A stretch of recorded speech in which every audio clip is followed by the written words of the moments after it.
Hey guys, tonight we're settling into something slow, dimly lit, and just a little bit unfair. So maybe lower the lights, put your phone face down, and get comfortable. Because this is one of those medieval stories that doesn't rush anywhere. It just kind of trudges along, like a tired peasant, with a backache and a court date. Tonight, we're talking about medieval justice, or at least what passed for justice back then, and more specifically, how medieval women were punished for things that men did all the time, often openly, often proudly, sometimes while writing poems about it. This isn't going to be loud or shocking or full of battlefield drama. It's more like a long walk through a very biased legal system, where the rules are vague, the punishments are creative, and the conclusion is almost always the same. If you were a woman, it was probably your fault. So let's ease into it, slowly, casually, like a medieval judge easing into a very bad decision. In medieval Europe, law wasn't really one thing. It was a messy blend of church law, local custom, royal decrees, and whatever the nearest powerful man felt like enforcing that week. There were written laws, yes, but there were also expectations, social rules, ideas about honor, purity, obedience, and silence, and women were expected to embody all of those things at once, quietly, preferably indoors. Men, on the other hand, were expected to be men, which covered a wide range of behavior, from violent outbursts to serial adultery, to impulsive decision-making followed by no consequences whatsoever. Boys will be boys, even when the boys are 45 and ruling a duchy. One of the clearest examples of this double standard shows up in how medieval society handled crime itself. When a man committed a crime, the question was often, was it justified? Was he provoked? Was he drunk? Was he noble? When a woman committed the same act, the question was much simpler. Why wasn't she behaving herself? Let's start gently, with something almost boring: theft. Medieval men stole things constantly: land, money, crops, entire villages if they had the manpower. A nobleman taking land from a weaker neighbor might be called ambitious, strategic, even admirable. A peasant man stealing food might be punished, sure, but often with a fine, a beating, or public shame, something survivable. A woman stealing food, however, especially if she was poor, unmarried, or widowed, was treated very differently. She wasn't just stealing, she was stepping out of her assigned role. She was acting independently, which was suspicious all by itself. Court records from England, France, and parts of the Holy Roman Empire show women being punished more harshly for petty theft than men committing the same crime. Women were more likely to be whipped, more likely to be branded, more likely to be paraded through town as a warning, because the crime wasn't just theft, it was disorder. A woman who stole bread wasn't just hungry, she was unruly, and unruliness in women made medieval authorities deeply uncomfortable. Now let's float gently into something more personal: adultery. Medieval men cheated constantly. Kings, knights, priests, merchants. It was practically a hobby. Noblemen openly kept mistresses. Some even installed them in castles. Everyone knew. Everyone pretended not to notice. As long as the man produced legitimate heirs and didn't embarrass the family too publicly, it was fine. A woman committing adultery, however, was considered a walking disaster. She wasn't just breaking a marital vow, she was threatening inheritance, lineage, and the entire fragile structure of medieval patriarchy. A child of uncertain parentage was a legal nightmare, and so the punishment reflected that fear. In many regions, men caught committing adultery might be fined, or scolded, or politely reminded to be more discreet next time. Women, meanwhile, could be beaten, mutilated, locked away in convents, or even executed in extreme cases, especially if their lover wasn't approved of, or if their husband wanted them gone. And here's the fun part. In some legal systems, A man could accuse his wife of adultery with very little evidence. Her word didn't matter much. Witnesses were often unnecessary. Reputation alone could sink her. If a woman was known to be too friendly, too talkative, or too visible, that could be enough. Medieval justice loved vibes-based convictions. Men, of course, were rarely punished with the same enthusiasm, because male desire was considered natural. Female desire was considered dangerous, or imaginary, or both. Let's drift onward to violence. Men fought all the time. Fistfights, brawls, duels, family feuds. Violence was practically a social language. If a man hurt someone, courts often asked whether he had been insulted, or provoked, or defending his honor. If the answer was yes, punishment might be minimal. Women who committed violence were treated as unnatural. A woman who struck her husband could be labeled a scold, a shrew, or worse. And once you had that label, the punishments escalated quickly. One particularly medieval invention was the scold's bridle, a metal contraption fitted over a woman's head, sometimes with a spike that pressed into the tongue. It was used to punish women accused of being too loud, too argumentative, or too critical. Men who behaved the same way were called outspoken, or assertive, or just men. The bridle was less about crime and more about control. It silenced women literally and symbolically, and it sent a clear message to everyone else. This is what happens when you speak too much. Now let's slow things down even further and talk about morality crimes, the vague ones, the ones that could mean anything. Witchcraft accusations are the most famous example, but they didn't start with fire and hysteria. Early accusations often focused on women who stepped outside expected roles, women who lived alone, women who practiced medicine, women who argued, women who survived when others didn't. Men practiced magic too, astrology, alchemy, ritual healing, but when men did it, it was studied, intellectual, even impressive. When women did it, it was suspicious, sinister, possibly satanic. Punishments reflected this imbalance. Men accused of magical practices might be investigated by scholars or church officials. Women might be imprisoned, tortured, or forced to confess to things no one actually understood. And the standard of proof was flexible, very flexible. Another crime men got away with constantly was sexual violence. Medieval courts treated rape as a property crime. The victim wasn't the woman, it was her father or husband. And even then, men accused of rape frequently escaped punishment if they had status, connections, or claimed consent. Women who accused men of rape were often punished themselves. They could be fined for false accusation, shamed publicly, or pressured into marrying their attacker to restore honor, which is one of those solutions that solves absolutely nothing. Men, meanwhile, could argue that the woman tempted them, or didn't resist hard enough, or had a reputation. Reputation, once again, doing a lot of work. Let's pause here for a moment. Breathe, because this is heavy, but also deeply predictable. Medieval justice wasn't designed to protect women. It was designed to keep them in place. Even when women committed the exact same crime as men, the context changed everything. A man acting aggressively was fulfilling his nature. A woman doing the same was violating hers, and violations of nature were punished harshly. This double standard extended into punishment styles themselves. Men were often punished in ways that preserved their ability to work or fight. Women were punished in ways that targeted their bodies, reputations, and voices. Public humiliation was especially popular. Stocks, whippings, head shaving, anything that marked them as visibly deviant.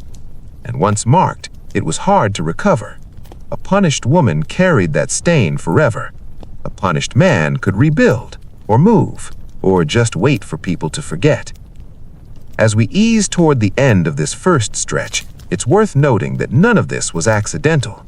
Medieval society needed women to be controlled, legally, socially, physically. and the justice system was one of the most efficient tools for doing that. So, as we drift onward in the next part, we'll keep moving through this uneven world, looking at specific cases, specific women, and specific moments where the punishment tells us far more than the crime ever could. For now, just settle back. Let the injustice blur into background noise, like a distant courtroom echoing with decisions that were never really decisions at all.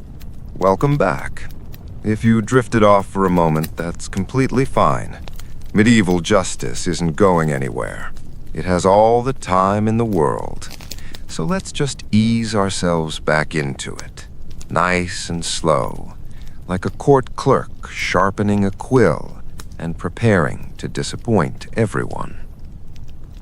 In this part, we're going to spend some time with married women and widows, two categories of medieval womanhood that terrified lawmakers in very different ways. One for being under male authority, and one for suddenly not being. Marriage in medieval Europe was not primarily about love. This will not shock you. It was about property, alliances, heirs, and control. A married woman was legally folded into her husband's identity in many regions. Her labor was his, her body was his, her legal standing was at best blurry.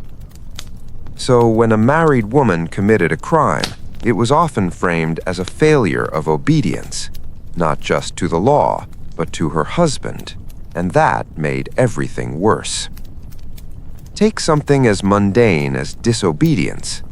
There are court records describing women being punished simply for defying their husbands. That could mean refusing sex, refusing to hand over wages, refusing to stop arguing, or, in especially scandalous cases, refusing to stay quiet while being mistreated. Men who beat their wives were rarely punished. It was considered a domestic matter, discipline, a private issue. A man beating another man might face consequences. A man beating his wife was often seen as maintaining order. A woman who struck back, however, crossed an invisible line. She wasn't defending herself, she was rebelling. And rebellion, even in miniature, was treated harshly. Some legal systems allowed husbands to bring their wives to court for correction, which sounds gentle, but usually wasn't. The court could authorize physical punishment, public humiliation, or confinement, and all of this could happen without the wife being accused of any specific crime beyond being difficult. Men, meanwhile, could be difficult professionally, politically, emotionally, violently, and still be considered respectable. Now let's talk about murder, gently as one can. Men killed people all the time in medieval Europe, in wars, in feuds, in drunken brawls, in honor disputes that started over insults and ended with blood on the floor. Courts often treated these killings as understandable, especially if the man had status. Women who killed were treated as aberrations, monsters, especially if the victim was a husband or child. Even when women killed in self-defense or after years of abuse, courts were far less sympathetic. A woman killing her husband was often considered petty treason, not just murder, treason, because she had killed someone who ruled over her. The punishment for petty treason was often worse than for regular murder. Men convicted of murder might be hanged. Women convicted of killing their husbands might be burned, because symbolism mattered a lot. Men who killed their wives rarely faced equivalent charges. Sometimes they weren't charged at all. If the wife was considered disobedient, unfaithful, or simply unpleasant, her death could be framed as tragic, but understandable. Let's drift now into widowhood, a state that was both dangerous and oddly empowering. Widows were some of the few women in medieval society who could own property, run businesses, and represent themselves in court, which sounds great, and it was, briefly, until it wasn't. A widow with property was seen as a problem.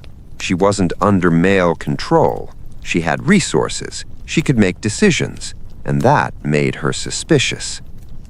Widows were more likely to be accused of crimes, especially financial ones, fraud, hoarding, cheating customers, even if men engaged in identical behavior. A widowed brewer accused of selling weak ale might be fined heavily or publicly shamed. A male brewer might receive a warning. Widows were also more vulnerable to accusations of immorality. If a widow remarried too quickly, she was seen as lustful. If she didn't remarry, she was seen as suspicious, possibly bitter, possibly unnatural, possibly dabbling in things she shouldn't. And if a widow defended herself in court too effectively, that was a problem too. Women who spoke confidently were often labeled aggressive or manipulative or dishonest. A man doing the same was persuasive. Let's gently slide over to speech, because medieval law had a lot to say about women talking. Men talked constantly, loudly, publicly, at length, in taverns, courts, churches, marketplaces. Women talking was fine, in theory, as long as quiet, polite, and non-confrontational, which is a very narrow lane. Women accused of being scolds could be punished even if they hadn't broken any written law. Being disruptive, being critical, being annoying, these were punishable traits in women. Men who insulted others were often seen as defending honor. Women who insulted others were seen as causing disorder. The difference was gender. That's it. That's the whole distinction. The punishments, once again, focused on humiliation, ducking stools, being strapped into chairs and dunked into rivers, being paraded through town. The goal wasn't correction, it was deterrence and entertainment. Men watching these punishments were meant to feel reassured. Order was being maintained. Women watching these punishments were meant to feel afraid. Now let's slow things down even more and talk about poverty. Poor men were pitied, sometimes. Poor women were blamed. A poor man without work might be unlucky. A poor woman without support was often assumed to be immoral, or lazy, or dangerous. Laws against vagrancy and begging disproportionately affected women, especially single mothers and elderly women. Men who wandered could find work as laborers, soldiers, or servants. Women wandering were seen as threats to social order, potential thieves, potential prostitutes, potential witches. It's always the same escalation. Punishments for vagrancy could include imprisonment, whipping, forced labor, or expulsion from town. Women expelled had fewer options for survival, which often led them right back into trouble, and then back into court. It was a cycle that benefited no one except the system itself. And through all of this, men continued to get away with things: assault, abandonment, exploitation, even outright crime, because male wrongdoing was expected. Female wrongdoing was symbolic. A man committing a crime was an individual failure. A woman committing a crime was evidence that women needed stricter control, more rules, more punishment. So, as we come to the end of this second stretch, let's just sit with that for a moment. The idea that medieval justice wasn't blind, it wasn't even squinting, it was staring directly at women and deciding they were the problem. In the next part, we'll drift into the lives of women who were already marginal: servants, prostitutes, healers, women who lived on the edges of society and felt the full weight of these double standards. But for now, Just let your mind wander, like a medieval widow walking carefully through a town that doesn't quite trust her anymore. Let's keep going. If you're still awake, that's fine. If you're half asleep, even better. Medieval law works best when you're not fully conscious anyway. So let's drift back in, slowly, and spend some time with the women who lived closest to the ground level of medieval society.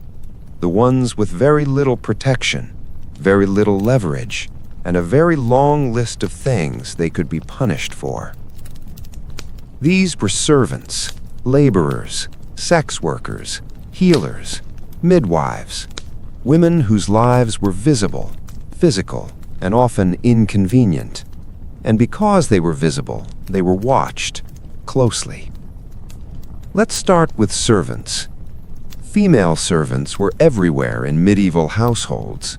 They cooked, cleaned, carried water, raised children, and absorbed stress. They lived inside other people's homes, which meant they were constantly under scrutiny. Every mistake was noticed.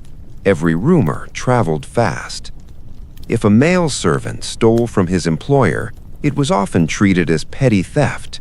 If a female servant stole, it was framed as betrayal, ingratitude, moral failure. She had been allowed into the household. She had been trusted, and look what she did. Female servants were also blamed for sexual impropriety almost by default. If a servant became pregnant, the assumption was simple. She was immoral.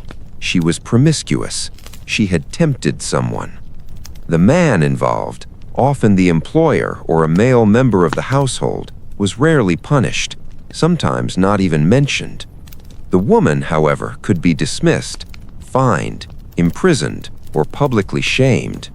In some regions, she could be whipped. In others, forced to wear identifying clothing, marking her as sexually deviant, because clearly the real crime was existing near men. Men who fathered children with servants faced few consequences. At worst, they might be asked to provide minimal support. At best, they simply moved on.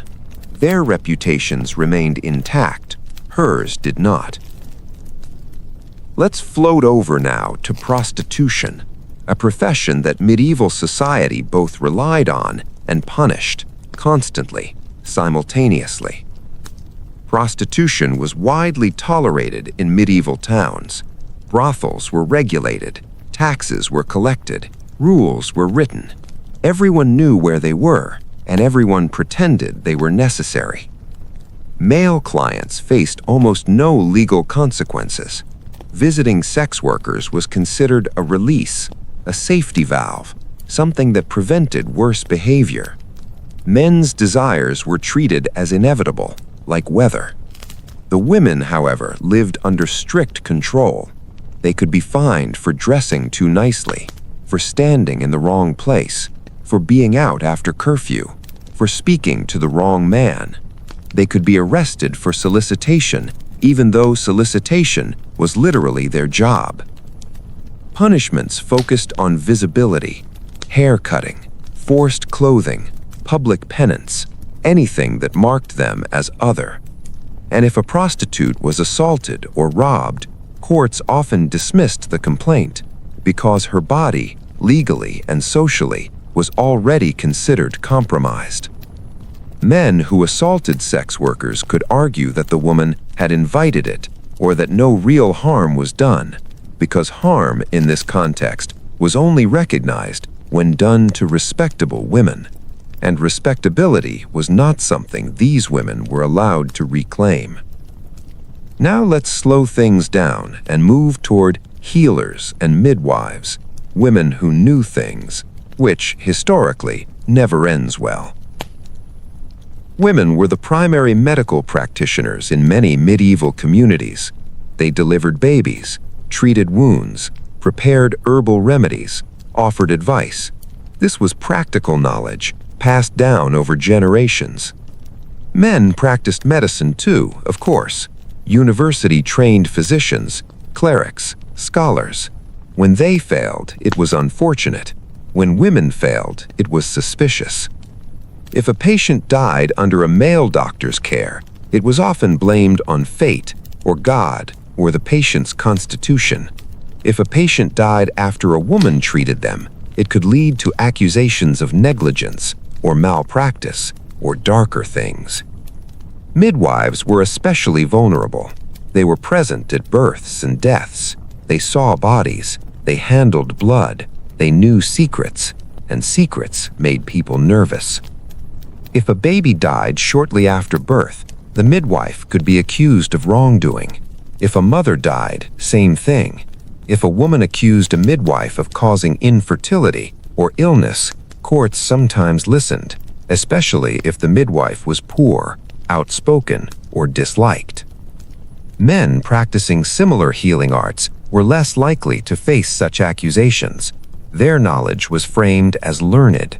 Hers was framed as instinctual. An instinct was easier to fear. Let's drift gently into accusations of moral corruption, the catch-all category. Women who didn't fit neatly into expected roles were often labeled corrupting influences. A woman who drank, a woman who gambled, a woman who laughed too loudly, a woman who lived alone and seemed fine. Men doing these things were eccentric, or sinful maybe, but women doing them were dangerous, and danger needed to be punished. Court records include women fined or imprisoned for encouraging men to gamble, or for hosting gatherings, or for influencing others. The assumption was always that women led men astray, never the other way around. Men, meanwhile, were considered responsible for their own actions, unless a woman was nearby. Then it was her fault. Now let's take a moment to breathe, because by now a pattern should feel very familiar. Medieval law didn't just punish behavior, it punished deviation from expectation, and women had far less room to deviate. A man could fail upward, a woman could fail once and fall forever. As we near the end of this part, it's worth noting how cumulative this all was. A servant accused of theft might later be accused of immorality. A sex worker accused of disorderly conduct might later be accused of witchcraft. A healer accused of negligence might later be accused of corruption. Once a woman was marked as troublesome, every future accusation stuck more easily. Men, by contrast, were allowed to reinvent themselves, to leave town, to start over, to be forgiven. So as we gently fade out of this section, imagine these women moving through medieval towns under constant observation, every action interpreted, every mistake remembered, every success quietly resented. In the next part, we'll move higher up the social ladder, to noble women, queens, ladies of the court, because wealth didn't protect women from punishment, it just changed its shape. Let's keep drifting. We're climbing the social ladder now, slowly and carefully, like someone wearing a very heavy medieval dress on a narrow stone staircase. Because surely, you might think, noble women had it better. They had titles, castles, servants. Surely the law treated them more gently. Well, yes and no. Mostly no. It was just quieter. Punishment for elite women rarely looked like whips or stocks. It looked like confinement, isolation, reputation destruction, and sometimes very creative uses of convents. Let's start with noble marriage, because for elite women, marriage was everything. A political tool, a bargaining chip, a lifelong contract signed before they understood what contracts were. A noble woman's primary duty was to produce legitimate heirs and behave in a way that didn't embarrass her male relatives. That's it. Everything else was secondary. If a nobleman cheated on his wife, it was expected, almost boring. Kings kept mistresses openly. Some even granted them titles. Their wives were expected to endure quietly, gracefully, preferably without developing opinions. If a noble woman was suspected of adultery, the consequences were severe. Even suspicion alone could be enough, because reputation mattered more than proof. Elite women accused of infidelity could be locked away in castles, confined to chambers, stripped of titles, separated from their children. In extreme cases, executed, especially if their behavior threatened succession. Men accused of adultery faced embarrassment at worst, maybe a political scandal, maybe some tense conversations. Women faced annihilation of their entire identity. And the evidence didn't have to be strong. Rumors were enough. Political convenience helped. A powerful husband who wanted to remarry didn't need much justification. Let's float over to queens, women who technically ruled alongside kings, but in practice were often treated like liabilities. Queens were watched constantly, their behavior scrutinized, their letters read. A queen who spoke too much was interfering. A queen who spoke too little was cold. There was no winning. When queens exercised power, they were often accused of manipulation or witchcraft or corruption.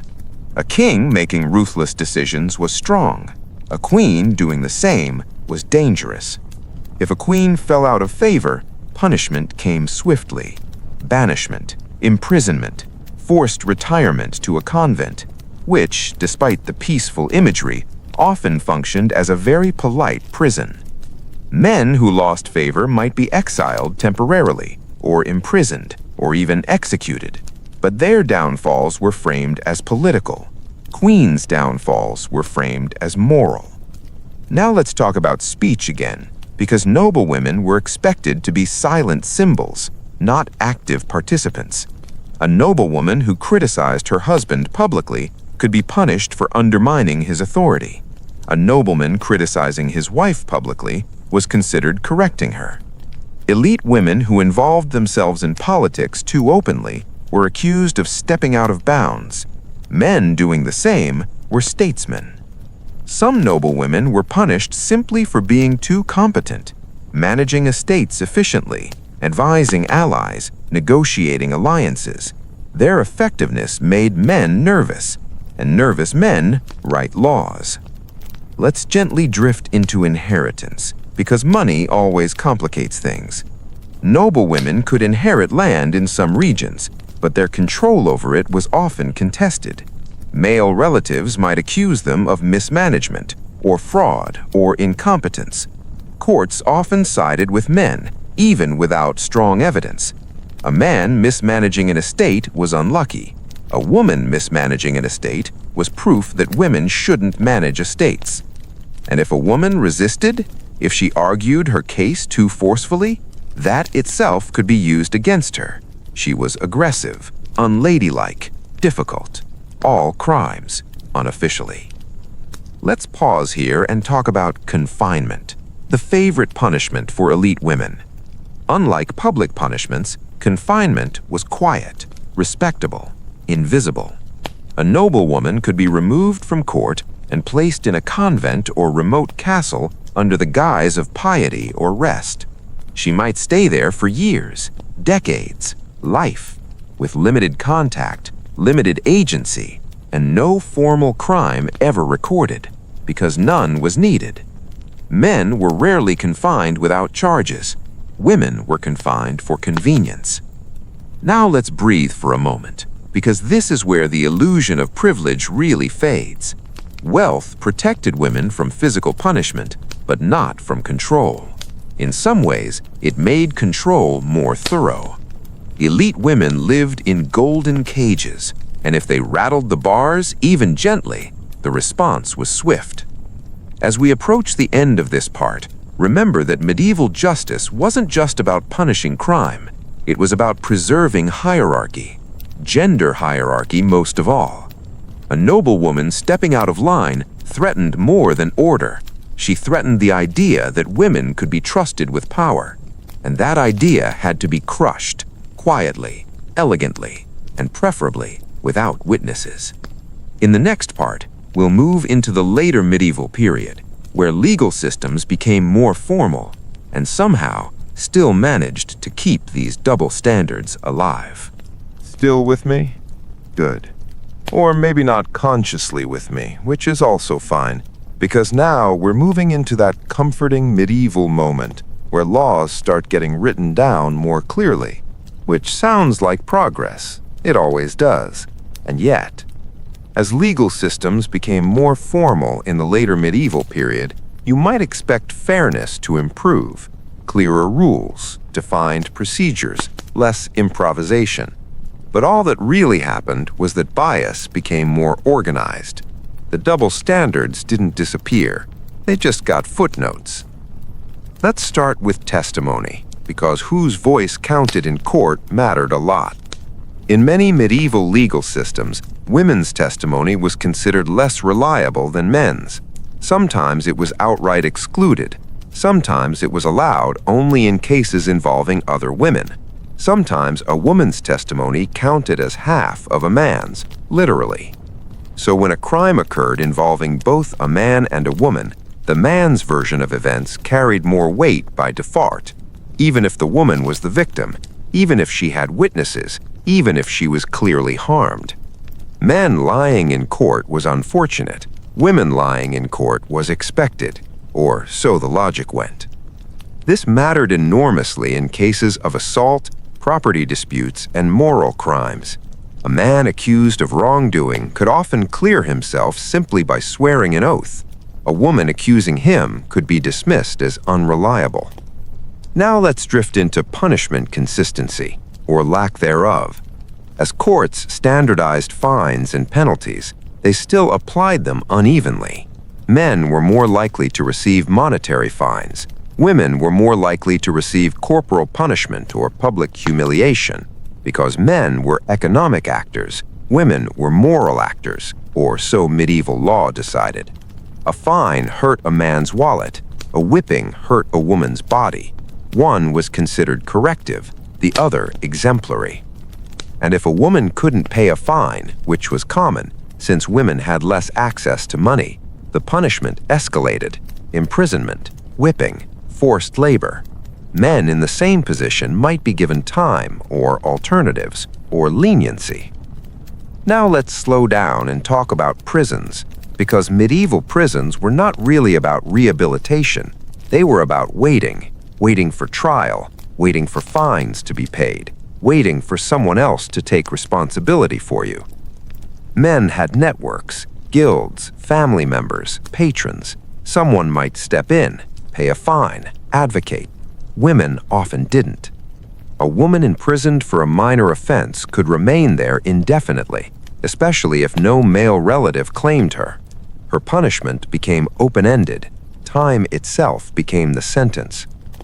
Men accused of similar crimes were more likely to be released on surety, or bail, or promises. Women were considered flight risks, or morally suspect, or simply not worth the administrative effort. Now let's gently drift into morality laws, because as time went on, regulation of behavior intensified. Sumptuary laws controlled clothing, moral ordinances controlled behavior, and women were the primary targets. A man wearing expensive fabric might be fined. A woman doing the same might be accused of vanity, or prostitution, or social disruption. Clothing on men was status. Clothing on women was a statement, and statements needed to be policed. Women could be punished for dancing, for drinking, for being in public spaces too often. Men doing the same were socializing. And of course, enforcement was selective. Attractive women, poor women, marginal women, they were easier targets. Now let's talk about reform, briefly, because it existed, sort of. There were voices in the medieval world that recognized these injustices. Some clerics argued for mercy. Some legal scholars questioned extreme punishments. Some rulers issued protections for widows or abused wives. But reform was slow and fragile and often ignored. Men in power benefited from the system, and systems that benefit those in power tend to stick around. So as we near the end of this part, take a moment to appreciate how efficient medieval law became at maintaining inequality. It didn't need constant cruelty, just consistent pressure. Women learned where the lines were and what happened when they crossed them. Men learned that the lines were flexible or invisible. Let's keep going. We're moving into that quiet space where people technically had options, appeals, petitions, complaints, and we'll see how those worked out. Spoiler, not great, but sometimes interesting. Medieval women were not passive. Despite everything, they argued, they negotiated, they resisted in small, careful ways, and sometimes in very visible ones. And every act of resistance came with risk. Let's start with legal appeals. Women did appeal court decisions, widows especially. They filed petitions, they asked for reduced fines, they claimed mistreatment, and sometimes, very occasionally, they succeeded. But success required precision. A woman had to be humble, respectful, non-threatening. She had to frame herself as weak, wronged, and deserving of male protection. Strength was not persuasive. Vulnerability was. A man appealing a sentence could argue injustice. A woman appealing had to argue mercy. If a woman appeared too confident, too knowledgeable, or too insistent, it could backfire. Judges might interpret her persistence as defiance, or manipulation, or proof that she was exactly the kind of woman who needed discipline. Now let's drift into collective resistance, because women did that too. Women protested taxes, food shortages, market regulations. They organized boycotts, they confronted officials, and when they did, punishment followed quickly. Men protesting could be rebels or political actors. Women protesting were disorderly mobs, emotional, uncontrolled, dangerous. Punishments for women involved in protests were often harsher. Leaders were singled out, publicly punished, made examples of, because women organizing challenged not just authority, but gender norms. And if violence occurred during a protest, men might be charged, women might be blamed, even if they hadn't thrown a single stone. Now let's slow down and talk about reputation, because reputation was everything. Once a woman gained a reputation for defiance, it followed her. Courts remembered, neighbors remembered, officials remembered. A woman who had previously challenged authority was more likely to be punished harshly for future offenses, even minor ones, especially minor ones, because punishment didn't need to be justified, it needed to be instructive. Men could be known as troublemakers and still operate within the system. Women troublemakers were seen as fundamentally broken. Now let's drift into religious resistance, because the church offered both refuge and risk. Some women sought protection in religious life. Convents could provide education, autonomy, and safety. For some women, this was a genuine calling. For others, it was strategic. But religious women who stepped outside accepted roles faced punishment too. Mystics who spoke publicly, visionaries who attracted followers, women who claimed divine authority. Men claiming divine visions were prophets. Women claiming them were suspect, potential heretics, potential liars, potentially possessed. The church investigated women aggressively, especially those who spoke without male oversight. Punishments ranged from silencing to confinement to condemnation. And yet, women continued to speak, carefully, symbolically, through letters, through patronage, through coded language. Resistance didn't always look like rebellion. Sometimes it looked like survival. Now let's take a moment to breathe, because this is where the story gets quietly exhausting. Every path had risks. Silence had risks. Speech had risks. Obedience had risks. Resistance had risks. Men navigated the system. Women navigated the consequences. As we near the end of this part, consider how punishment shaped behavior. Women learned to self-police, to anticipate judgment, to limit their actions. not because they believed the law was just, but because the cost of testing it was too high. And that, more than any individual punishment, was the system's greatest success. We're still here, or at least your headphones are. And that's enough, because now we're moving into the slow fade-out portion of medieval justice. Not an ending, exactly. More like a transition, where nothing really stops, it just changes clothes. The medieval period didn't end with a sudden realization that women had been treated unfairly. There was no group apology, no collective reckoning. The systems just kept going. They evolved, they adapted, and many of the punishments we've been drifting through left very long shadows. Let's start with law itself.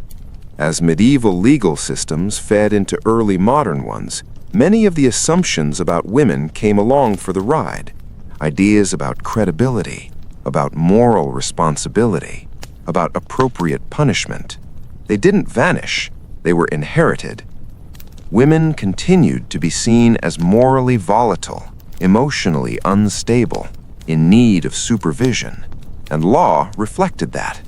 Even as procedures became more refined, outcomes often stayed the same. Men were still treated as rational actors, women as moral risks. Now let's drift into memory, because how societies remember punishment matters. Men punished in medieval courts often disappeared from the record. Their crimes were treated as incidents, contextual, temporary. Women punished became cautionary tales. Stories circulated about scolds, about adulteresses, about wicked wives. These stories reinforced behavior. They taught girls what not to become. They taught boys what to expect. And those stories stuck, long after the original laws faded. Let's slow down and think about language. Words used in medieval courts didn't disappear. They softened, shifted, but many survived. Terms that framed women as troublesome, as hysterical, as disruptive. Language that made punishment seem necessary rather than cruel. Men were still disciplined, women were still corrected. Now let's drift into custom, because custom often outlives law. Even when formal punishments ended, informal ones remained. Social exclusion, reputation damage, economic disadvantage. These were easier to enforce and harder to challenge. A woman didn't need to be whipped or imprisoned to be punished. She just needed to be talked about. Men recovered from scandal. Women carried it. Now let's take a moment to acknowledge something important.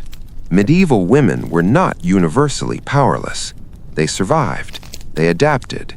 They formed networks. They raised children. They worked. They resisted quietly. But survival is not the same as justice, and adaptation is not the same as fairness.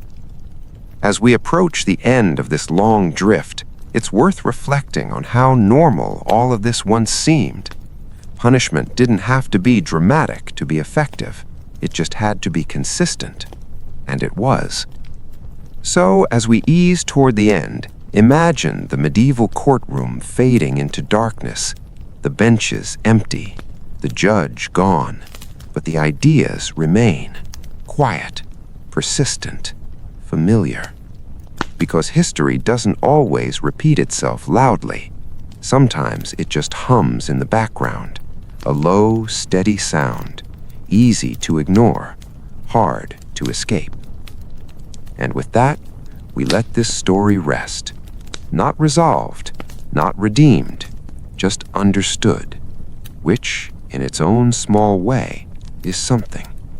One last slow stretch. Or maybe not last exactly. Medieval stories don't really end. They just taper off, like a candle burning low, but never quite going out. So let's ease into this final drift, where nothing dramatic happens, but everything we've talked about settles into place. By the late medieval period, punishment of women had become so normalized that it rarely needed explanation.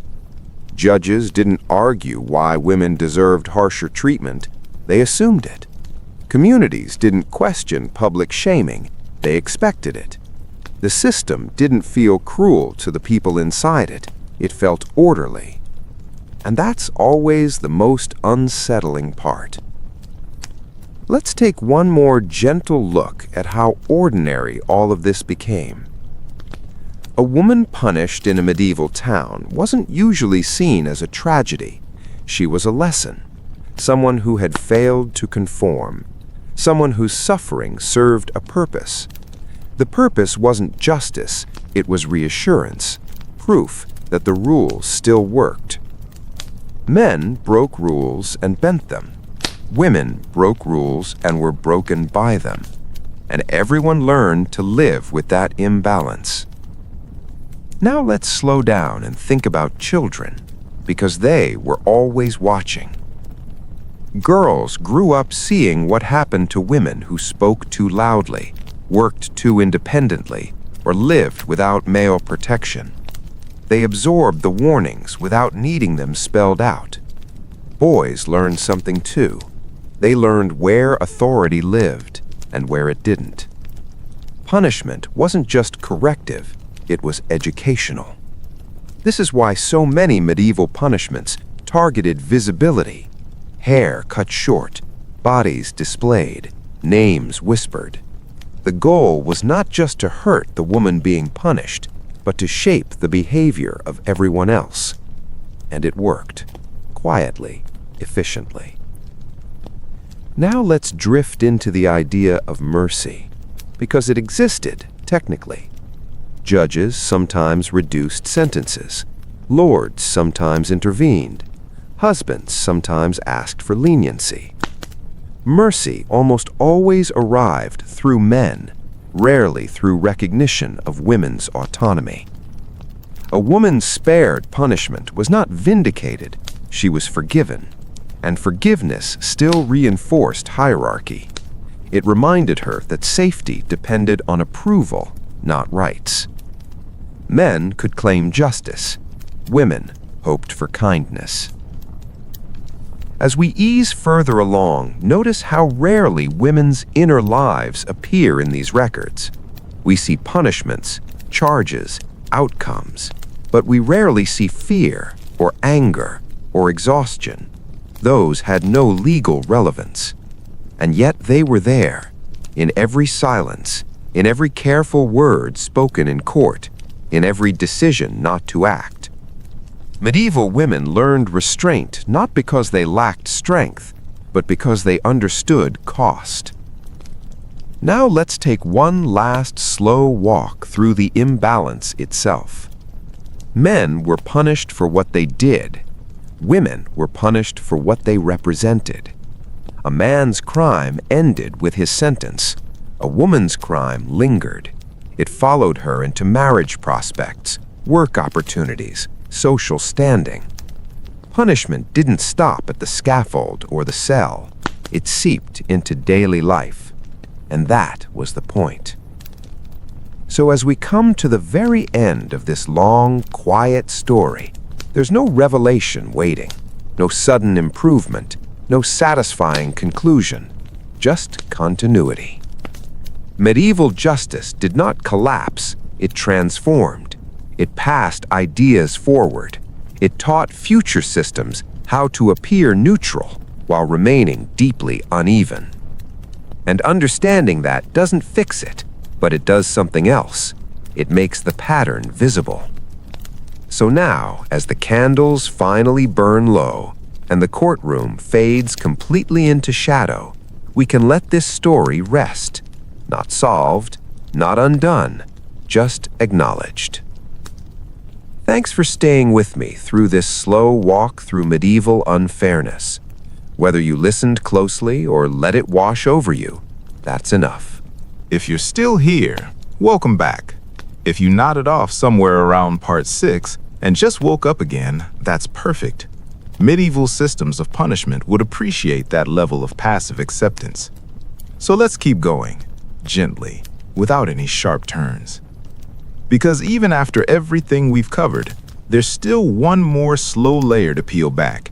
Not new punishments, not new laws, but the way medieval judgment lingered long after the sentence was technically over. Punishment didn't end when the whipping stopped, or when the fine was paid, or when the woman was released from confinement. That was just the formal part. The unofficial punishment was often lifelong. Let's start with reputation again, because medieval society had a very long memory, especially when it came to women. A woman who had been punished once was rarely allowed to forget it. Court records were public. Gossip traveled faster than parchment. Even if she committed no further crimes, her past followed her. In conversations, in marriage negotiations, in business dealings. Men with criminal pasts could reinvent themselves, move to a new town, join a guild, serve a lord. Their history faded. Women's history stuck, because women were expected to embody virtue continuously. One failure disrupted the whole image. A punished woman wasn't someone who did something wrong once. She was a type.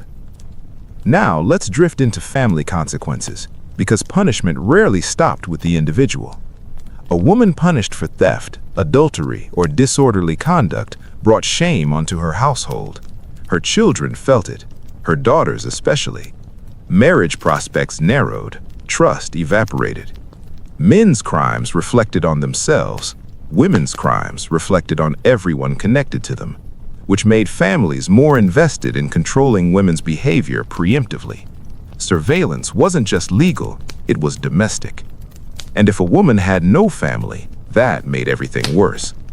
Unattached women had fewer advocates, fewer protectors, fewer people willing to intervene, which meant punishments escalated faster and mercy arrived slower, or not at all.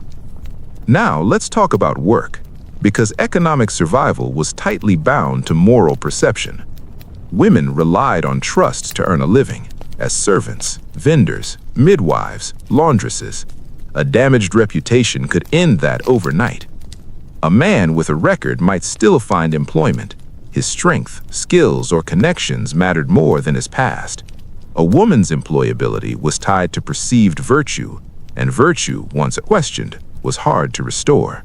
So punishment didn't just hurt, it limited futures. Now let's float gently into the psychological side of things.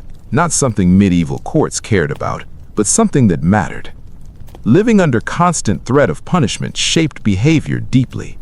Women learned to speak carefully, move carefully, choose words carefully, avoid attention, avoid accusation. This wasn't submission born of belief, it was strategy, a quiet calculus of risk.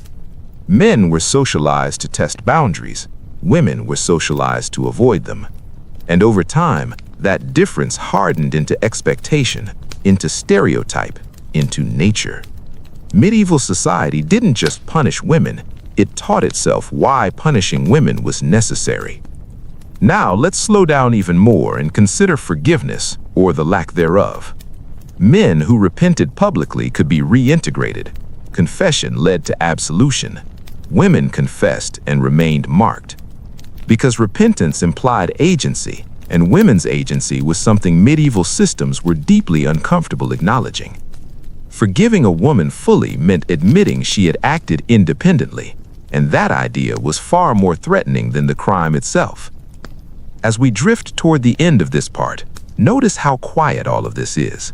There are no battles here, no dramatic trials, just patterns, repeated gently, endlessly. And that's why they lasted. So take a breath, let it all blur together. Courtrooms, streets, homes, all operating under the same unspoken rules.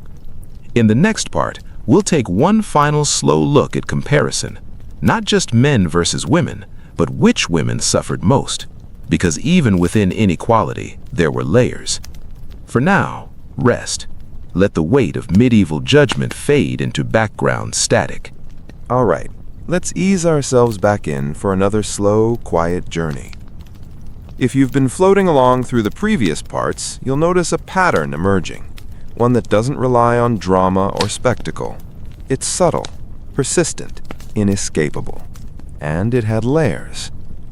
Even within the broad category of women punished more harshly than men, not all women experienced the same intensity of scrutiny or consequence. Some were more visible, more vulnerable, more inconvenient, and that difference mattered. Let's start gently with social class, because in medieval Europe, your social rank changed the flavor of punishment, though not always the outcome. Peasant women bore the heaviest physical burden: whippings, stocks, forced labor, public humiliation. Their punishments were immediate, concrete, and very visible. And because they were poor, they had fewer advocates, fewer resources, and no network of influence. Every infraction, real or imagined, was magnified by economic vulnerability. Middle-class women, like merchants' wives or skilled craftswomen, faced less physical punishment, but far more scrutiny. If a tradeswoman sold bad goods, argued in court, or behaved improperly, the consequences were legal, reputational, and economic. She might lose her livelihood, her property rights, or her business licenses. Her punishment was quieter, but it cut into her independence over time. Noble women experienced yet another layer. Their punishments were almost always symbolic: confinement, forced seclusion, reputational damage. Physically, they were less vulnerable, but socially and politically, the consequences could be devastating. A disgraced noblewoman might lose influence at court, be barred from inheritance, or be sent to a convent indefinitely. Wealth and status softened the method, but not the outcome. Now let's drift into age. Youth offered little protection. Girls as young as 7 or 8 could be punished for minor transgressions, especially in upper classes, where their behavior was seen as a reflection of family honor. Teenage girls and young women faced accusations of sexual impropriety more often than older women. Older women, widows especially, might be accused of meddling, gossiping, or witchcraft. In some ways, age shifted the focus from moral virtue to social threat. And then there's marital status, which we've touched on lightly before. Wives were legally and socially constrained by their husband's authority. Punishments were often framed as correction of the household. Widows, as we mentioned, were terrifyingly autonomous. Punishments often aimed to curb their newfound independence. Single women, especially poor or working-class ones, were both vulnerable and visible, easy targets for law enforcement and gossip alike. Let's take a moment to reflect on geography, too. Different regions treated women differently, though the same patterns emerged. In France, for example, local customary law often allowed for harsh public punishments, while royal courts might be somewhat more lenient, at least for the elite. In England, the development of common law codified inequality in different ways, emphasizing property, reputation, and obedience. In Italy, city-states applied both civic and ecclesiastical law, which could double the potential punishments a woman faced. The details shifted, but the principle remained. Women were vulnerable in ways men rarely were. Now let's slowly drift into the types of crimes themselves, because context mattered too. Petty theft, household disputes, sexual impropriety, public scolding, and religious deviance were punished more harshly in women, as we've seen. Even when the legal code was neutral, enforcement was not. Men were excused for motive or status. Women were condemned for identity. The same act, a lie, a physical act, an insult, was treated differently depending on gender. And there's one subtle layer that historians notice most clearly: cumulative punishment. A woman punished once was more likely to be punished again. Records often show repeated fines, whippings, or humiliations over months and years. Men committing similar or worse acts rarely faced repeat consequences. The first punishment was a warning. For women, it was a precedent. Let's drift into symbolic punishment again, because it mattered almost more than physical punishment in the upper classes. Head shavings, branded letters, forced clothing, and public penance all marked a woman permanently. You could no longer just get on with life. Your body and your appearance carried the record of your perceived misdeeds. Men rarely faced the same symbolic codification. Their crimes didn't leave visible markers of social shame. Now let's slow down and think about survival strategies, because women didn't simply endure, they adapted. They learned which battles to fight, which to lose, and how to frame resistance safely.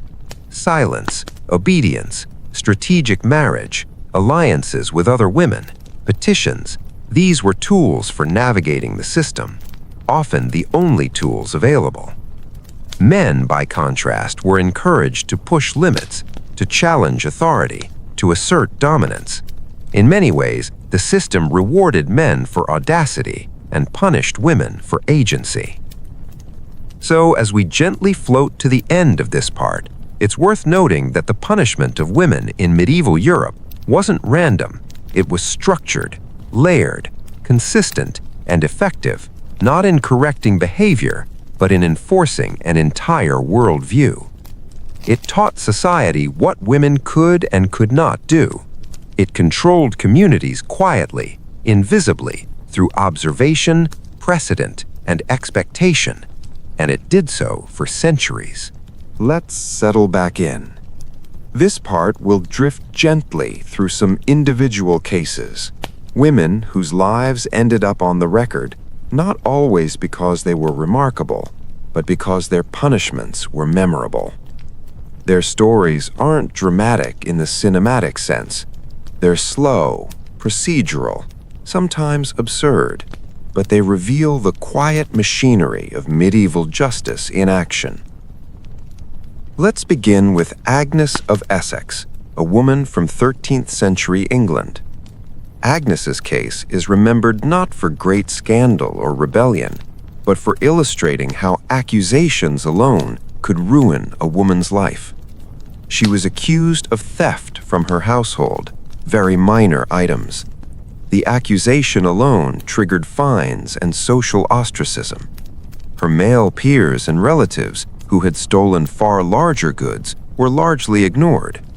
Agnes spent months navigating fines, petitions, and public shame simply because she occupied a position where visibility amplified every minor misstep. Her story shows how legal attention functioned as a magnifier for women's errors. Now, let's drift south to Florence, Italy, and consider the case of a woman known only as Magna. Magna worked as a midwife and healer in the late 14th century. She had clients in several households and was skilled at preparing herbal remedies. But when a wealthy infant died under her care, she was accused of negligence, though men practicing medicine had caused worse outcomes countless times. Magna's punishment involved fines, public penance, and restrictions on whom she could treat. Her professional skill didn't protect her, it made her visible. And visibility, in the eyes of the law, often equaled liability. Next, we float to France to meet Jeanne de Clisson, not for scandal, but as a cautionary example of political peril entwined with gender. Jeanne's husband was executed for treason, leaving her widowed.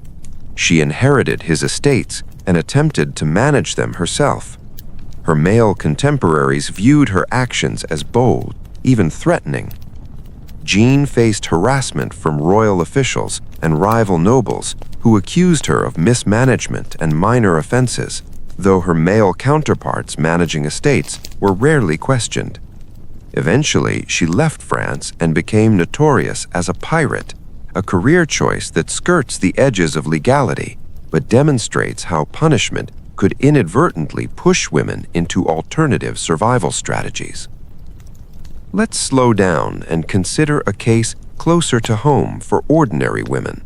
Margaret, a 15th century English peasant accused of scolding.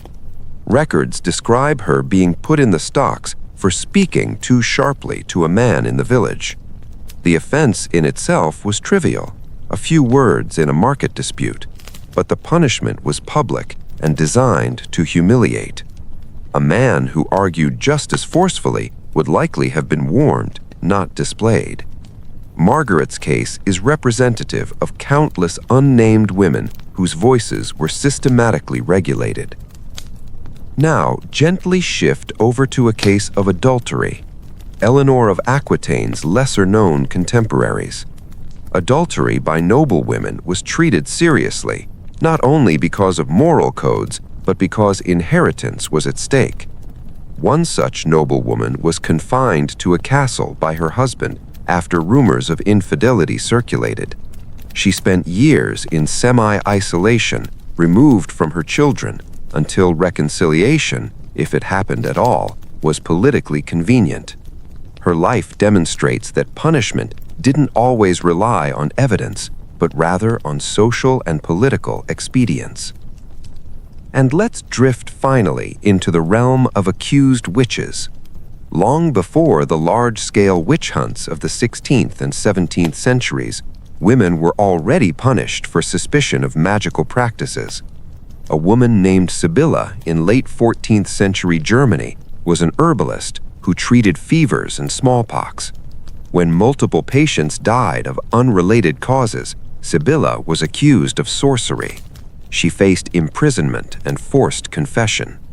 Men practicing alchemy or experimental medicine were treated as scholars or eccentrics, while Sibylla's knowledge was interpreted as dangerous.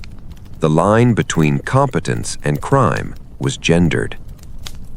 Notice a pattern emerging across all of these cases. Physical punishments varied, social class mattered, and the exact nature of the law shifted, but women were punished not merely for the act, but for what the act implied about their gender, their role, or their independence. Visibility and agency increased liability. Men's transgressions were treated as circumstance or individual misfortune. Women's transgressions were treated as systemic threats. And now, as we drift toward the close of this section, reflect on how cumulative these effects could be. A woman punished once was more likely to be punished again. Reputation, precedent, and social expectation worked as much as written law. Punishment wasn't just immediate, it was a social framework that extended across communities and lifetimes. In our next section, we'll gently explore the subtle psychological consequences of this system, how living under constant scrutiny shaped thought, behavior, and even social imagination for women across medieval Europe. For now, breathe slowly. Imagine the flickering candlelight of medieval courtrooms and drift with the quiet persistence of the system itself. Let's drift gently into something quieter, something less about law and more about its effect on daily life. The psychological weight of constant scrutiny and punishment. Medieval women weren't just contending with courts, fines, and public humiliation. They were navigating an invisible system that shaped every thought and decision. And in many ways, that system was more controlling than any whip or pillory. Imagine a woman in a medieval town settling for the day. Every movement observed, every word potentially noted. If she spoke too loudly, walked too freely, dressed too richly, she risked judgment. If she spoke too little, she risked appearing manipulative or indifferent. The parameters were invisible but absolute. Mistakes were amplified, and mercy was always provisional. Men faced fewer such constant mental calculations. Women carried them every waking hour. Let's start with internalized caution. Many women learned early to anticipate punishment and avoid it, sometimes at great cost to personal freedom. Obedience became second nature, not always out of fear, but as a form of survival. Speak carefully, act carefully, move quietly. Learn to perform virtue even if your thoughts were elsewhere. And what about ambition or skill? Women could be clever, resourceful, or knowledgeable, but those traits were double-edged. Competence invited scrutiny. If a woman managed an estate efficiently, she risked accusations of overreach. If she healed successfully, she risked charges of witchcraft. Success itself was conditional. Internalized caution didn't just prevent punishment, it limited opportunity. Many women self-censored, curbing initiative and curating behavior to blend in, even when they could do more. Now let's drift to social vigilance. Beyond self-regulation, women were attuned to community judgment. They watched what others said, observed gossip, and managed reputations constantly. A single rumor could snowball into a formal accusation. Fear of social consequences guided decisions about marriage, business, and even friendships. Men were monitored too, of course, but consequences for misbehavior were usually temporary or financially manageable. For women, social perception was law as much as anything written on parchment. Let's slow down further and consider generational effects. Girls grew up watching older women navigate these systems. They learned strategies for survival, how to speak politely, how to dress appropriately, when to remain silent, whom to avoid. Behavior wasn't just taught, it was drilled through observation. Over time, this created a shared consciousness, the constant awareness that missteps carried weight far beyond the moment. And then there was the subtle anxiety of comparison. Women observed how men acted and how society treated them differently.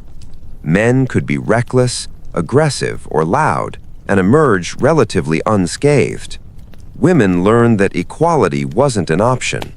Resistance, boldness, even curiosity could attract punishment. It wasn't overt terror, it was a steady pressure, like water slowly eroding stone. Let's also drift into the private realm. Women's personal lives, marriages, households, friendships, all were affected. Choosing a partner, managing children, negotiating household duties, every decision carried social and legal weight. Mistakes could lead to fines, exile, or public shame. Even within domestic spaces, vigilance was constant. Self-policing became a form of defense. And yet, within these constraints, women were resilient. They developed strategies that allowed them to survive, thrive, and sometimes quietly subvert expectations. Petitioning a lord, aligning with allies, negotiating property rights, managing estates or businesses cleverly enough to avoid accusations. Clever survival often disguised itself as obedience, but it was strategy nonetheless. As we ease toward the end of this part, it's worth noting that the psychological consequences weren't only about fear, they also shaped identity. Women learned to define themselves cautiously, to anticipate judgment, to encode knowledge in ways that were safe. And in doing so, they created a subtle, quiet culture of resistance and resilience that left traces long after medieval law books closed. We'll begin drifting into the late medieval and early Renaissance periods to see how these patterns persisted and, in some cases, hardened, despite changing legal and social frameworks. For now, settle back. Allow your mind to float along the quiet streets of a medieval town and imagine the gentle, persistent pressure of being watched, judged, and measured every day. All right, let's drift forward in time, slowly, as if following the fading echoes of a medieval town down cobblestone streets toward the late 15th and early 16th centuries. The laws were evolving. Courts became more centralized. Punishments were increasingly formalized. Yet, somehow, the same patterns persisted. Women were still held to stricter standards, and men were still given room to maneuver.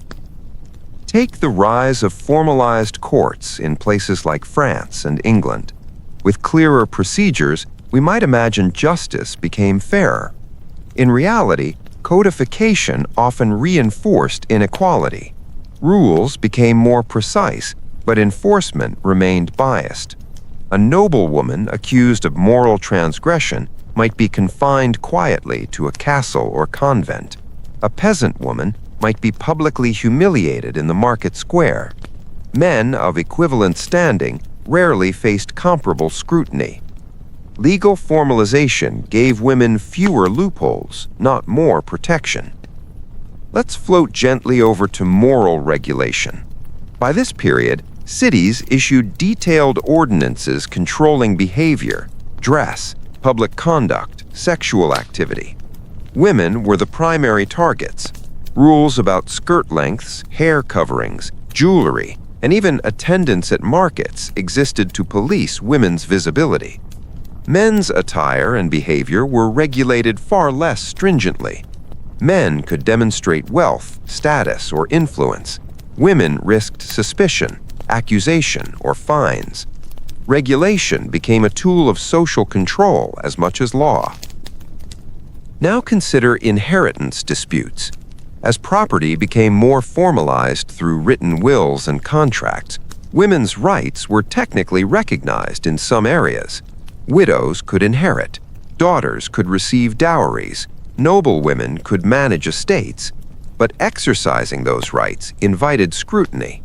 Men challenged them through courts or informal pressure. Women asserting independence risked being labeled manipulative, greedy, or untrustworthy. Legal recognition existed in theory, but practical enforcement remained gendered. Next, let's drift into the late medieval urban environment. Towns and cities became crowded, bureaucratic, and increasingly surveilled. Market regulations, guild rules, and municipal ordinances expanded. Women working in commerce, whether as merchants, innkeepers, or artisans, were constantly observed. Their errors, real or alleged, were recorded and punished. Men, however, were often excused for comparable infractions, and their reputation could recover more easily. And what about accusations of moral transgression? Witchcraft accusations were beginning to emerge in greater frequency by the late 15th century, particularly in Germany, France, and England. Women practicing medicine, herbal remedies, or even claiming visions became vulnerable to allegations of sorcery. Men practicing similar skills were labeled learned or eccentric. Visibility, knowledge, and independence, qualities once celebrated in men, were evidence of danger in women. Punishment here could range from fines and public penance to imprisonment or execution, depending on local authorities. Now let's slow down and consider education and literacy. Increasingly, some women, especially in urban or noble settings, gained literacy, learning to read, write, and manage legal documents. This autonomy was threatening. A literate woman could petition courts, manage estates, or correspond independently. But literacy also increased scrutiny. Her letters could be intercepted, her arguments dissected, and her independence interpreted as defiance. Education became both a tool of empowerment and a reason for suspicion. Let's drift to marriage law briefly. By the late medieval period, canon law and secular law increasingly codified marital obligations. Adultery, desertion, and inheritance were more precisely regulated. Women who transgressed these expectations, even subtly, faced harsh consequences, fines, confinement, or reputational damage. Men, by contrast, were often treated with leniency or strategic silence. Male transgressions were framed as personal failures. Female transgressions were framed as threats to social and moral order. Now let's consider cumulative consequences. As women navigated these increasingly codified systems, prior punishments often amplified future risks. Records of fines, penances or public humiliation followed women across decades. Men rarely carried comparable burdens. Their past misdeeds were often temporary blips. Women's mistakes became historical markers. Finally, let's slow down and drift toward the psychological landscape again. The late medieval period didn't remove the constant pressure on women, it refined it. Visibility, reputation, and propriety remained paramount. Women learned to anticipate the gaze of authorities, neighbors, and peers alike. Even when laws became clearer, the expectation of cautious self-regulation persisted. Self-policing became ingrained behavior, shaping identity and daily decision-making. As we gently close this part, notice the consistency. Legal codification, city growth, formalized punishment, and moral regulation carried forward the medieval patterns we've been tracing. Women punished for visibility, independence, and deviation. Men excused for similar behavior. Change in form, not in essence. In a moment, we'll drift into some particularly illustrative cases from this period.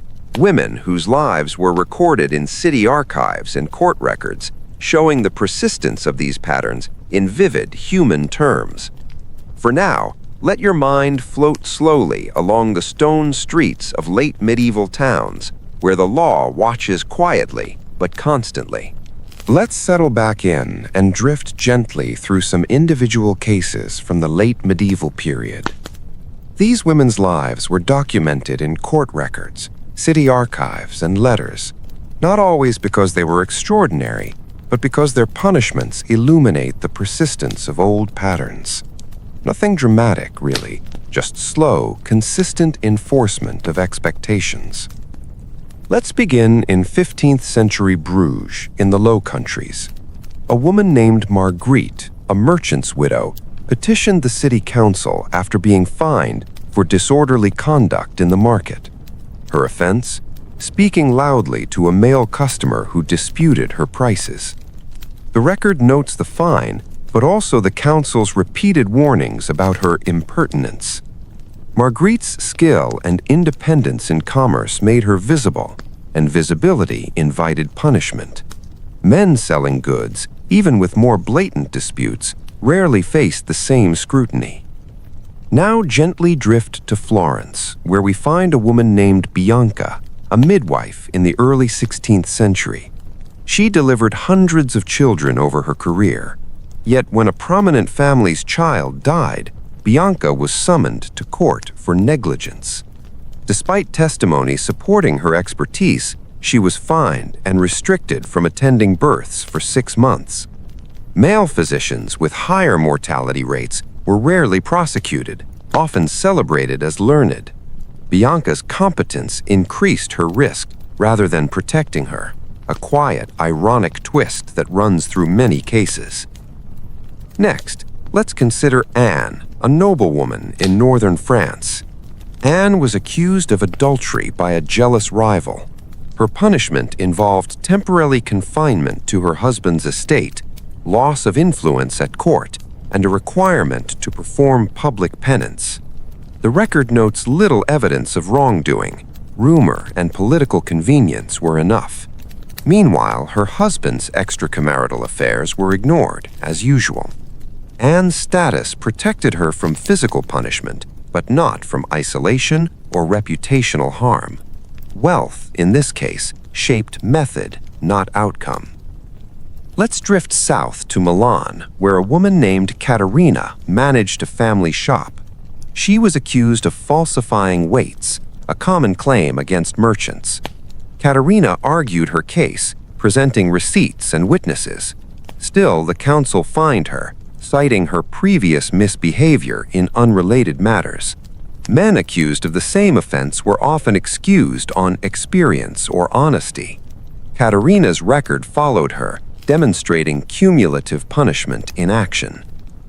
Now, we float gently into the realm of moral suspicion. In 1492, in a small German town, a woman named Sibylla, distinct from our earlier herbalist, was accused of inciting a group of women to protest a local tax. Though no violence occurred, she was publicly humiliated, fined, and ordered to remain indoors after sunset for a month. Men leading similar protests were sometimes punished, but rarely with the same combination of visibility, restriction, and reputational harm. The law targeted women not only for the act, but for its perceived moral and social implications. And let's slow down and think about the cumulative effect across decades. Each of these cases, and hundreds more like them, created a subtle but persistent social framework. Women learned early that visibility and independence carried risk.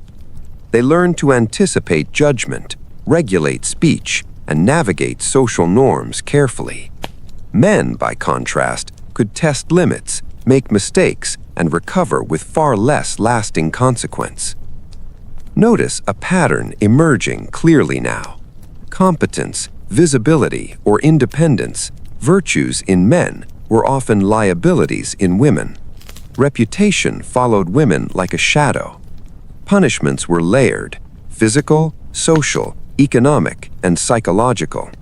Even when the law seemed neutral on paper, enforcement was consistently gendered. As we drift to the close of this part, consider how mundane and ordinary these cases were. No battles, no shocking events, just daily life, legal frameworks, and social expectations interacting quietly but persistently. The slow machinery of punishment shaped entire generations of women and communities. We'll begin a gentle reflection on the long-term consequences of these systems, considering both the social and psychological impacts that stretched beyond the medieval period. For now, settle back, let your thoughts drift along quiet market streets and city courts, and imagine the persistent weight of observation and expectation. Let's settle in for another slow, gentle drift. By now, you've probably noticed that medieval punishment wasn't always loud, spectacular, or violent. Often it was quiet, systematic, and persistent. And the consequences stretched far beyond a single court case, a single fine, or a single public penance. They lasted. They shaped families, communities, and even the way women thought about themselves. Let's begin with social consequences. When a woman was punished, whether publicly whipped, fined, confined, or humiliated, her family, friends, and neighbors all noticed. Reputation was communal. A widow's misbehavior could tarnish her children's prospects. A young woman accused of moral transgression might be barred from a suitable marriage. Male relatives, if they wanted to maintain their own social standing, often participated in policing her behavior. Punishment was rarely isolated. It rippled outward. Now let's drift into economic consequences. Women's access to property, business, and inheritance was often dependent on maintaining a reputation above reproach. Once tarnished, a woman's economic opportunities were curtailed. She might be excluded from guild membership, denied business contracts, or refused tenancy. Men with similar or worse records could usually recover. Economic vulnerability reinforced social and legal vulnerability. And then there's the psychological impact. Living under the constant possibility of punishment created a quiet, internalized pressure. Women learned to self-police, how to speak, where to go, what to wear, and how to manage relationships. This wasn't just survival. It shaped thought patterns, identity, and decision-making. Women learned to anticipate scrutiny, to hide knowledge, to act cautiously. Male audacity was tolerated, even rewarded. Female agency was risky. Over time, this produced a culture of vigilance and restraint that became second nature. Let's drift slowly into the question of memory. How did communities remember punishment? Court records, city chronicles, and gossip created social memory. Women who were punished once were more likely to be punished again. History remembered them as troublesome, impertinent, or immoral. Men, by contrast, could erase mistakes from memory more easily. Their misbehavior was often framed as circumstance or learning. Women's mistakes were proof of character. Now, consider the generational effects. Girls grew up observing how women around them were treated. They internalized lessons about behavior, speech, and ambition. Boys observed too, learning what was permitted, what was excused, and what was dangerous to challenge. The lessons were subtle, reinforced daily, and often unspoken. In this way, punishment shaped not just immediate outcomes, but long-term social expectations.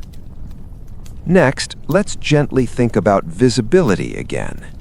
Women's punishment often targeted their presence in the world, the way they looked, the way they acted, the way they moved. Public penance, forced clothing, hair cutting, all these marked women physically and socially. Men rarely faced such visible markers. Visibility and physical marking became both a method of enforcement and a psychological tool. And then there's the slow irony. Many of the skills and knowledge that made women valuable, healing, managing estates, negotiating disputes, also made them vulnerable. Competence invited suspicion. Independence invited surveillance. Knowledge invited accusations. What was admired in men was dangerous in women. As we drift toward the close of this part, notice how pervasive and persistent the patterns were. Punishment was not just retribution, it was a system of control that shaped behavior, expectation, and social memory. It worked slowly, quietly, and efficiently, and it didn't require spectacle to be effective. In the next part, we'll gently explore some of the rare exceptions, women who managed to navigate, resist, or subvert these systems, and what their strategies tell us about agency under pressure. For now, breathe. Let the quiet streets, courtrooms, and homes of medieval Europe fade into background murmur, and prepare to drift a little further into the lives of women who refused to be completely constrained.